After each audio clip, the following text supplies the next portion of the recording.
sentiments sont des sentiments de joie et de fierté. Et je profite pour lancer mes félicitations au peuple béninois qui a choisi son camp. Le camp de la Constitution, le camp de la République, le camp de l'idéal national, le camp du drapeau national. Il y en a qui ont lancé des mots d'ordre, le destruction du pays, le déchirement du drapeau national, le peuple béninois à l'unité, non, et je voudrais lui en savoir.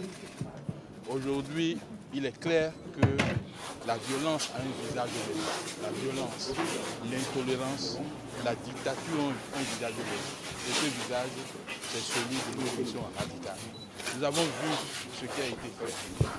Cette opposition radicale a fait feu de tout bois pour que le matériel électoral ne soit pas déployé à pied d'œuvre. C'est fait.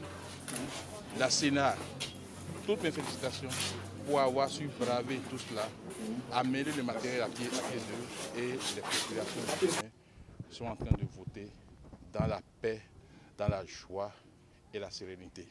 Je disais tout à l'heure que la violence, la dictature, l'intolérance ont un visage, et ce visage c'est l'opposition radicale. Mais je vais continuer en disant que le manque de confiance en soi a également un visage au Bénin. Et ce visage, c'est celui de l'opposition radicale. Parce que si cette opposition était sûre d'elle-même, elle aurait pu se contenter de son mot d'ordre de boycott pour voir à la fermeture du bureau de vote les gens vont sortir. Mais n'ayant pas confiance en elle-même, sachant qu'elle est en déphasage avec le peuple, elle a semé la peur dans le pays. La peur en disant si vous sortez, des chasseurs vont venir de quelque part invisibles et tirer sur vous. Mais le peuple béninois à l'unisson a bravé tout ça. Et cette opposition radicale a bu le discrédit jusqu'à la lie. Parce qu'il y en a qui ont lancé de Paris ou de quelque part un mot d'ordre de souscription pour appuyer les chasseurs, pour combattre l'armée régulière. Ça ne se passera pas au Bénin. Le 16 janvier 1977, c'est une histoire qui est révolue.